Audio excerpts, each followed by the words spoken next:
Sequencing a therapeutic gene is a feat of data mapping, but that string of code on a computer screen is not yet a medicine. It is a blueprint waiting for a physical delivery vehicle.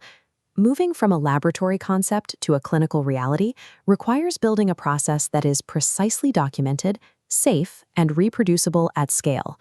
In the world of advanced therapeutics, this stage of chemistry, manufacturing, and controls, or CMC, is often where a program faces its most significant technical hurdles.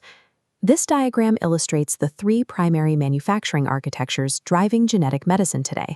Our course, WH-VML-001, is a guide to navigating these specific pathways: viral vectors, mRNA, and lipid nanoparticles, or LNPs. We will not focus on laboratory recipes or exact pipetting protocols. Instead, we are looking at the strategic level: regulatory literacy, quality oversight, and the technical logic required for informed decision-making. These three platforms operate on distinct physical and biological rules. Because their manufacturing logic differs, standard biomanufacturing knowledge must be expanded to address the specific quality risks inherent to each one. We start with viral vectors, like AAV and lentivirus. These rely on cell-based manufacturing, using living producer cells housed in suspension bioreactors to generate the viral particles. This exploded view shows the physical architecture of a viral vector. The genetic payload is tucked inside a protein shell called a capsid. For enveloped vectors, this capsid is surrounded by a fragile lipid envelope. Production inevitably creates empty capsids alongside full ones. Separating them without damaging the vector is the primary purification focus. There is also a safety requirement. These vectors are engineered to be replication defective. The genes needed to reproduce are removed, so they cannot self-propagate inside a patient. Regulators require rigorous testing to ensure no replication-competent virus, or RCV, was generated during production. Passing this is a non-negotiable safety release attribute. A vector's physical architecture dictates how it is purified, and its biological design drives the requirements for its strictest safety tests. Synthesizing mRNA skips the living cells. Instead, it is produced through a cell-free enzymatic reaction called in vitro transcription. This mRNA molecule is a drug substance. It needs a 5' cap and poly-A tail to protect its coding sequence, but it faces an acute threat: RNases. These aggressive enzymes will rapidly slice the RNA into fragments upon accidental exposure. Because of this vulnerability, mRNA facilities are highly specialized.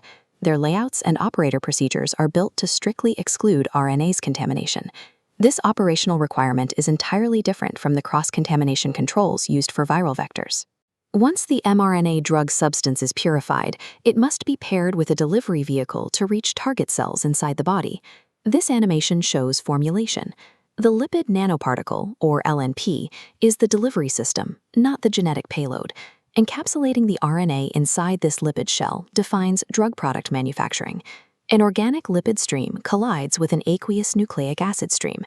Mixing rapidly, they spontaneously assemble into solid nanoparticles. However, that mixing is highly sensitive to scale. Moving from a lab mixer to commercial equipment changes the physical fluid dynamics, altering the size and quality of the final particles. For an LNP product, proving that you can maintain exact physical mixing dynamics as volumes increase is a central regulatory focus. To anchor these concepts, this course follows a fictional company called Vectra Biomanufacturing Limited. Vectra operates all three of these lines simultaneously. Throughout the modules, you will solve practical manufacturing dilemmas alongside Vectra. You'll evaluate lipid supplier changes, navigate facility zoning, and execute technology transfers as their program moves toward the clinic. Applying quality concepts to Vectra's real-world constraints bridges the gap between theoretical guidelines and effective manufacturing oversight. While the platforms differ, they are all governed by shared CMC concepts. The analytical lifecycle, biosafety protocols, and data integrity requirements apply across vector, mRNA, and LNP production. This stability graph demonstrates how those rules require specific execution. For example, testing must track platform-unique degradation pathways, like the formation of RNA lipid adducts. If a warning threshold is breached, it triggers a structured comparability assessment. When making a process change, prior platform knowledge is helpful, but it does not replace the need for evidence. Regulators expect a predefined analytical plan and comparability data proving your new product remains equivalent to the original. You are about to begin our 4-hour, 8-module training program to explore exactly how these strategies are built. Leadership in genetic medicine requires an understanding of both the underlying biology and the manufacturing strategy required to deliver it. Master both, and you can reliably move these therapies from the blueprint to the patient.